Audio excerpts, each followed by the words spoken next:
पिछले हफ्ते मणिपुर के वायरल वीडियो को देखकर सारा देश अचानक से जाग उठा। सारे सोशल मीडिया इन्फ्लुएंसर्स और एक्टर्स सडनली इस इश्यू पे बात करने लगे और ह्यूमन राइट्स और वुमेन राइट्स की भी बातें होने लगी। लेकिन जब पिछले 3 महीनों से मणिपुर जल रहा था और जब शायद इससे भी बुरे इंसिडेंट्स वहां पर हो रहे थे, तब इनमें से ज्यादातर लोगों को होश ही नहीं थे। तो अगर आपने भी कुछ वीडियोस देखकर अपना ओपिनियन एक ट्राइब के अगेंस्ट या उसके सपोर्ट में फॉर्म कर लिया है, तो ये वीडियो के थ्रू आपके सारे बायसेस दूर हो जाएंगे। तो मणिपुर की सिचुएशन पे हम सभी के मन में कई सवाल हैं, जैसे कि ये क्यों हो रहा है, इसके लिए कौन रिस्पॉन्सिबल है, इसमें कौन सही और कौन गलत है, और सबसे इंपॉर्टेंट इसका सोल्यूशन क्या है। तो आज इस वीडियो में हम इन सवालों के जवाब ढूंढने की कोशिश करेंगे और हमारे पास आपके लिए भी कुछ सवाल है जो हम एंड में डिस्कस करेंगे। तो इस वीडियो को पूरा जरूर देखिएगा। चैप्टर 1, ये वायलेंस क्यों हो रहा है। जैसे आजकल हर एक बॉलीवुड मूवी में एक अच्छे खासे गाने का बर्बाद रीमेक जरूर होता है। अगलावा मजबूरी नु आण जान दी पसूरी नु आना सीओ नहीं आया रा रा रा रा रा रा रा रा। वैसे ही हर एक वायलेंट राइट के पीछे एक या उससे ज्यादा ऑर्गेनाइजेशन जरूर होते हैं जो इसे कंटिन्यूअसली फ्यूल करते हैं, फंड करते हैं और ऑर्गेनाइज करते हैं अपने बेनिफिट के लिए। उनके बारे में हम कुछ देर में बात करते हैं। पहले इस वायलेंस के पीछे के जियोग्राफिकल, हिस्टोरिकल और पॉलिटिकल रीजन को समझना जरूरी है, तो उसे समझते हैं। तो चलिए थोड़ी हिस्ट्री से शुरुआत करते हैं ताकि आपको कॉन्टेक्स्ट मिल सके। अगर आपको मणिपुर की हिस्ट्री के बारे में ऑलरेडी पता है तो आप ये सेक्शन स्किप कर सकते हैं। मणि का मतलब होता है रत्न, और मणिपुर का मैप भी एक जूल की तरह ही दिखाई देता है। यहाँ पर 3 मेजर ट्राइब्स हैं,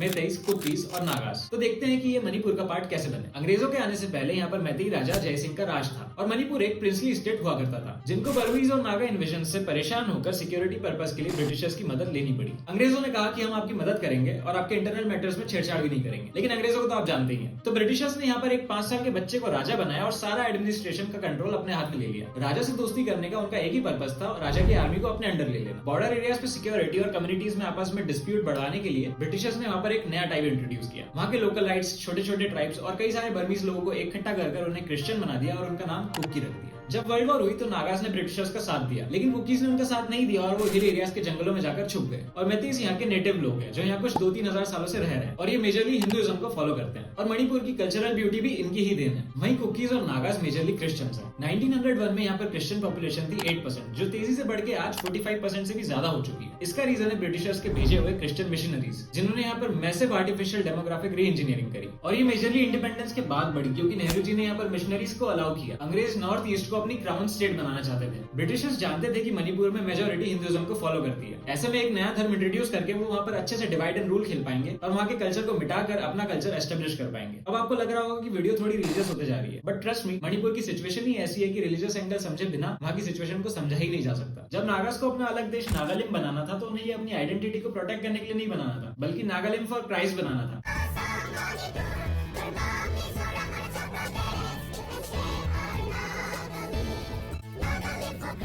रिलीजन के बेसिस पर डिस्प्यूट क्रिएट करना बड़ा आसान है और अंग्रेज इसमें सक्सेसफुल भी हुए। अंग्रेज कभी नॉर्थ ईस्ट को छोड़ना ही नहीं चाहते थे क्योंकि नॉर्थ ईस्ट की strategic position gateway to south east की तरह है, जहां से चाइना का कनेक्शन इजीली बन सकता है। और इसलिए उन्होंने यहाँ पर रिलीजियस डिस्प्यूट का बीज बोया और पोस्ट इंडिपेंडेंस भी उनकी पॉलिसीज कंटिन्यू करने के कारण यहाँ पर आज भी डिस्प्यूट्स हो रहे हैं। अब जो जूल का मैप हमने आपको शुरू में दिखाया था, उसका डिस्ट्रीब्यूशन कुछ ऐसा है कि 10% वैली एरिया में मैतेईस रहते हैं। यहाँ पर स्कूल, कॉलेजेस, बाकी के गवर्नमेंट इंस्टीट्यूशंस और कैपिटल सिटी इम्फाल भी है और इसमें से 4% लेक एरिया है, तो बस 6% एरिया में मैतेईस रिसाइड करते हैं। वहीं बाकी का 90% हिली एरिया है जहाँ मेजरली कुकीज और नागास रहते हैं। ये सिर्फ पॉपुलेशन डिवाइड नहीं है, यहाँ की पुलिस भी कुकी के लिए कुकी और मैतीस के लिए मैती है क्योंकि इनकी ड्यूटीज ऐसे ही प्लेस की जाती है। लेकिन फिर भी मेजोरिटी पुलिस कुकीज है बिकॉज ऑफ रिजर्वेशन। 1972 के पहले मणिपुर यूनियन टेरिटरी हुआ करता था और फिर इसे स्टेट बना दिया गया, पर प्रॉपर पॉलिसी फॉर्म ना होने के कारण यहाँ पर एथनिक क्लैशेस होते रहे और आज तक इन क्लैशेस को कोई भी गवर्नमेंट सुलझा नहीं पाई है, जो कुकी इंसर्जेंसीज का भी एक मेजर रीजन है। तो अब हम डिस्प्यूट को समझते हैं। चैप्टर 2, डिस्प्यूट क्या है। इस वायलेंस की कहानी सालों पहले ही शुरू हो गई थी जब मैतीस ने अपने लिए एसटी स्टेटस डिमांड करना शुरू किया था। एसटी स्टेटस क्यों जरूरी है? क्योंकि इसके थ्रू कई बेनिफिट्स साथ आते हैं, जैसे पूरे मणिपुर में कहीं भी लैंड खरीदने का राइट और गवर्नमेंट इंस्टीट्यूशंस में रिजर्वेशन। कुकीज और नागास को एसटी स्टेटस के साथ पूरे वैली में लैंड खरीदने की परमिशन है। वहीं मैतेईस हिल्स में प्रॉपर्टी ही नहीं खरीद सकते। मैतेईस का कहना है कि इस कारण से धीरे धीरे करके उनकी 6% जमीन भी श्रिंक होते जा रही है और रिजर्वेशन की वजह से उन्हें कॉलेजेस और गवर्नमेंट इंस्टीट्यूशंस में जगह भी नहीं मिलती। इस बात को कुकीज, नागास और बाकी सारे ट्राइब्स सपोर्ट नहीं करते क्योंकि मणिपुर की मेजोरिटी सीट्स 40 आउट ऑफ 60 मैतेईस के पास है। लेकिन बीजेपी गवर्नमेंट को कुकीज और मैतेईस दोनों का सपोर्ट मिला है और कुकी पीपल अलायंस और केपीए बीजेपी का एलाय भी है, इसलिए पावर तो कहीं ना कहीं दोनों ग्रुप्स के पास है। और आज तक के लिए गए ज्यादातर पॉलिटिकल डिसीजंस कुकीज के फेवर में ही हुए हैं और इस बात पर कोई ध्यान ही नहीं देता। 28 मार्च को हाईकोर्ट ने एक ऑर्डर पास किया और गवर्नमेंट को मैतेईस के एसटी स्टेटस को रिकंसिडर करने की अपील करी। बस इसी बात पे कुकीज और नागास ने वायलेंट प्रोटेस्ट शुरू कर दी, जिसके रिएक्शन में मैतेईस ने भी इस बार वायलेंटली रिएक्ट किया और बस तब से आग लगी हुई है। इसके अलावा और भी कुछ मेजर रीजन है जो हर कोई इग्नोर कर रहा है। लैंड इंक्रोचमेंट, इलीगल इमिग्रेंट्स और ड्रग लॉर्ड्स। कुकीज ने हिल्स के कुछ ऐसे एरिया ऑक्यूपाई कर लिए हैं जो फॉरेस्ट लैंड है और वहाँ पर वो इलीगली पॉपी फार्मिंग कर रहे हैं, जिसके कारण वहाँ पर पिछले कुछ सालों में ड्रग लॉर्ड्स भी आ चुके हैं। Kuki drug lords Kuki militants को हथियार लाकर देते हैं, उन्हें सपोर्ट करते हैं और एक सेपरेट स्टेट की डिमांड करते हैं जहाँ पे उनके सिवा कोई ना हो, और इसे वो कुकी लैंड का नाम देना चाहते हैं। और ये ड्रग लॉर्ड्स और कोई नहीं बल्कि इलीगल इमिग्रेंट्स हैं जो चाइना और बर्मा के चिन प्रोविंस से आते हैं। एक रिपोर्ट के हिसाब से हाईकोर्ट के ऑर्डर्स के तुरंत बाद 6 लाख से भी ज्यादा बुलेट, 4,500 से भी ज्यादा वेपन्स जिसमें लाइट मशीन गन्स और राइफल्स हैं, वो 3 अलग अलग पुलिस डिपो से चुराए गए। इस लूट का कुछ 95% सामान मैतीज ने लूटा और बचा हुआ 5% कुकीज ने। लेकिन एक बात जो यहाँ कोई डिस्कस नहीं कर रहा है वो ये है कि इनमें से ज्यादातर वेपन्स लोगों ने पुलिस को वापस लौटा दिए थे और उसमें से कुछ 60 to 70% वेपन्स अनयूजेबल है क्योंकि वो रस्टेड है। No, this is exactly what I heard. I spoke to some,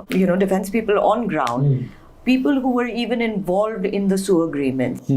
And they said that the weapons that were surrendered were already rusted and now they've been sitting for this long.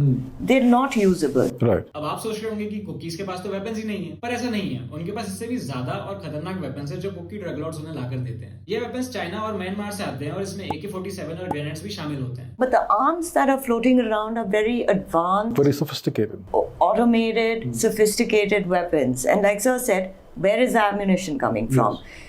So again, this is one of the reasons that one ends up casting doubt on the real motives. Police की bullet proof गाड़ियों पर जब bullet चल रही थी तो वो उनको पियर्स थ्रू कर रही थी, जबकि पुलिस स्टेशन में तो ऐसा वेपन कभी थे ही नहीं। What the national media didn't cover is this: when you have a police vehicle, bulletproof, it's been fired upon and it is piercing through that bulletproof vehicle, and you are saying that this is a village guard firing double-barrel guns. Who's gonna believe that? Yes, correct. Chapter 3 viral video case. Video में 2 victims नजर आ रहे हैं पर असल में 5 victims थे, 2 आदमी और 3 महिलाएं। जब ये अपनी जान बचाकर जंगल की ओर भाग रहे थे तब इन्हें पुलिस की गाड़ी मिली और पुलिस इन्हें बचाकर ले जा रही थी, पर रास्ते में इन्हें 1000 से भी ज्यादा लोगों की भीड़ ने रोक लिया और पुलिस की गाड़ी तोड़ने लगे। मॉब ने दोनों आदमियों का मर्डर कर दिया और जो लड़कियों के साथ हुआ वो हम सब जानते हैं और जाहिर सी बात है उन कल्प्रिट्स को कड़ी से कड़ी सजा मिलनी ही चाहिए, भले ही फिर वो कोई सी भी कम्युनिटी से हो। लेकिन अगर आप भी ये वीडियो के वायरल होने के बाद जाग उठे और किसी कम्युनिटी की साइड ले चुके हैं तो मेरे पास आपके लिए कुछ सवाल है। हम इस वीडियो में किसी भी साइड से हुए वायलेंस को जस्टिफाई नहीं कर रहे हैं, हम सिर्फ आपके सामने कुछ इंपॉर्टेंट फैक्ट्स ला रहे हैं जो वन साइडेड नैरेटिव को तोड़कर आपके सामने सच्चाई लाएंगे, क्योंकि वन साइडेड नैरेटिव भारत के लिए डेंजरस है। पहला सवाल, हम सब ने वीडियो के वायरल होने का वेट क्यों किया और उसके पहले हम सब चुप क्यों थे? जब ये इंसिडेंट May 4 को हो गया था तो 2 महीने का इंतजार क्यों किया गया? क्यों जब मणिपुर इतने दिनों से जल रहा था तो कोई सोशल मीडिया पर उसके बारे में बात नहीं कर रहा था? दूसरा सवाल, हिपोक्रेसी की क्या सीमा होती है? वेस्ट बंगाल में पिछले कई सालों से हिंदू महिलाओं के साथ गलत क्राइम्स होते आ रहे हैं, चुन चुन के हिंदू और बीजेपी लीडर्स के साथ भी घिनौने क्राइम्स होते आ रहे हैं और उन्हें जिंदा तक जलाया जा रहा है, पर इस पर कोई बात ही नहीं करता। अगर आप मणिपुर की सिचुएशन में भी देखेंगे तो पिछले 2 महीनों में और पिछले कई सालों में मैतीस के साथ कई बुरे क्राइम्स हुए हैं। जब 50,000 से भी ज्यादा लोग अपने घरों से डिस्प्लेस हो गए और 150 से भी ज्यादा लोगों की मौत हो गई तो सब चुप क्यों थे? तीसरा सवाल, जो कि गवर्नमेंट से है, लॉ एंड ऑर्डर एफिशिएंट कब होगा? ऐसे बुरे इंसिडेंट्स कई केसेस में सामने आते हैं, पर कुछ दिन टीवी पर बात होने के बाद उन केसेस का क्या होता है ये कोई नहीं जानता। निर्भया केस में जस्टिस मिलने में 7 साल लग गए, कई क्रिमिनल्स चैन की जिंदगी जी रहे हैं। छावला रेप केस के कल्प्रिट्स को सुप्रीम कोर्ट ने एक्विट कर दिया और तो और सुप्रीम कोर्ट को एक बच्ची के रेपिस्ट में फ्यूचर नजर आता है। कितने ऐसे केसेस सामने आते हैं, मैं कितने आपको गिनवाऊं? ऊपर से अफसोस की बात यह है कि गवर्नमेंट एक्शन लेती नहीं और ऑपोजिशन के लीडर्स को डर्टी पॉलिटिक्स खेलने से छुट्टी नहीं मिलती। ये इतनी गिर जाते हैं कि इनके लिए बुरे से बुरा केस राजनीतिक फायदे का एक मुद्दा होता है। पहले ऑपोजिशन गवर्नमेंट को मणिपुर पर बात करने के लिए बार बार बोल रहा था, पर जब राजनाथ सिंह ने इसको सुलझाने के लिए संसद में बात करना चाहिए तो ये हुआ। और इसकी गंभीरता को समझते हुए हमारे प्रधानमंत्री जी ने स्वयं ही आपको कहा है, मुद्दों पे चर्चा होगी उससे समाधान होगा, नारेबाजी से समाधान नहीं होगा।